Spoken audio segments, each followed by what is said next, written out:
কন্যাক লৈ চিন্তাত পৰিছে অসমৰ জনপ্ৰিয় অভিনেত্ৰী বৰষাৰাণী বিষয়া। কিন্তু কিয় হঠাৎ কন্যাক লৈ কিয় চিন্তাত পৰিল বৰষাৰাণী বিষয়া, এই সকলোবোৰ আপোনালোকক জনাম। গতিকে ভিডিঅ'টো শেষলৈকে চাই থাকিব বুলি আশা কৰিলোঁ। লগতে যিসকলে আমাৰ চেনেলটো পোনপ্ৰথমবাৰৰ বাবে চাইছে তেওঁলোকে চেনেলটো প্লিজ ছাবস্ক্ৰাইব কৰি ল'ব। নতুনকৈ মাক দেউতাক হোৱা বৰষাৰাণী বিষয়া আৰু ভাস্কৰ বৰুৱাই কন্যাক লৈ বিপদত পৰিছে। কিয়নো মাতৃত্বৰ এই যাত্ৰা কাৰোৰে বাবে সহজ নহয়। মাতৃত্বৰ এই যাত্ৰা সুঁৱৰি অভিনেত্ৰী বৰষাৰাণী বিষয়াই কয় যে ই এক মধুৰ যাত্ৰা। লগতে তেওঁ জনায় যে মাতৃত্ব এক ধুনীয়া, সুন্দৰ আৰু আৱেগিক যাত্ৰা, যিটো পথত জটিলতাও আছে।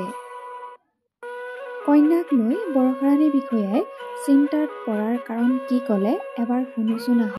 সুন্দৰ আৱেগিক যাত্ৰা, লগতে অলপ জটিলতাও আছে।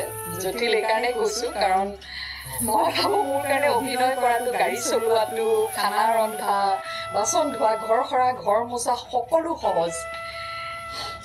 কিন্তু এই বাচ্চা জন্ম দি ডাঙৰ কৰাৰ যিটো এক যাত্ৰা, সেই যাত্ৰাটো ঠিক জটিল বুলিয়ে নহয়, নতুন বস্তু এটা শিকিছোঁ, নতুন কাম কিছুমান। এতিয়া ধৰক ঠাণ্ডা দিনত ঠাণ্ডা পাইছে নেকি, কিমান কাপোৰ দিম, কিমান কাপোৰ দিলে গৰম পাব, কিমান কাপোৰ কমাই দিম, বা এতিয়া ঠাণ্ডাৰ পৰা গৰম আহিছে, গৰমত ফেনখন কিমানত দিম, গৰম পাইছে নেকি, আকৌ ফেনখন দিলে একতে দিওঁ ঠাণ্ডা পাব নেকি, কম্বলখন দি দিওঁ নেকি, মূৰৰ পিছফালে দেখোন ঘামিছে, তাৰমানে গৰম পাইছে নেকি, উখৰা আহিছে। মই ইমান টেনশ্যন লওঁ চব কথাত। আকৌ কেৱল ময়ে নহয় চাগে, হয়তো প্ৰতিগৰাকী